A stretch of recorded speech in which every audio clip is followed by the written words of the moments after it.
নিয়ে ফেললাম চটজলদি ভেজিটেবল চপ। প্রথমে আলু, বিট, গাজরকে ভালো করে সেদ্ধ করে ম্যাশ করে নিলাম। অল্প তেলে একটু বাদাম আর নারকেল কুচি ভেজে তুলে রাখলাম। সেই তেলেই 5 ফোড়ন, সম্বর, আদা বাটা, কাঁচা লঙ্কা কুচি দিয়ে ভালো করে ওই ম্যাশ করে রাখা আলু, গাজর আর বিটটাকে ভালো করে মিশিয়ে ভালো করে কষিয়ে নিতে হবে। নামানোর আগে ধনে আর ভাজা বাদাম, ভাজা নারকেল দিয়ে ভালো করে মিশিয়ে কাটলেটের মতন তৈরি করে নিতে হবে। ব্রেড ক্রাম্বসটা বাড়িতেই বানিয়েছি, কিভাবে বানিয়েছি পরে একদিন শেয়ার করব।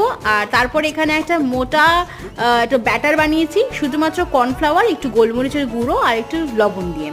ব্যাস, এবার কিছুই করতে হবে না, জাস্ট চপগুলোকে এভাবে ব্যাটারে ডুবিয়ে ব্রেড ক্রাম্বসে গড়ে নিলেই কিন্তু ভেজিটেবল চপ রেডি। এবার কিছুটা তুমি সংরক্ষণ করতে পারো, আমি কিছুটা ফ্রিজে সংরক্ষণ করছি, ডিপ ফ্রিজে এয়ারটাইট বক্সে ভরে, আর বাকি কিছুটা আমি একটু ভেজে তোমাদেরকে দেখাচ্ছি।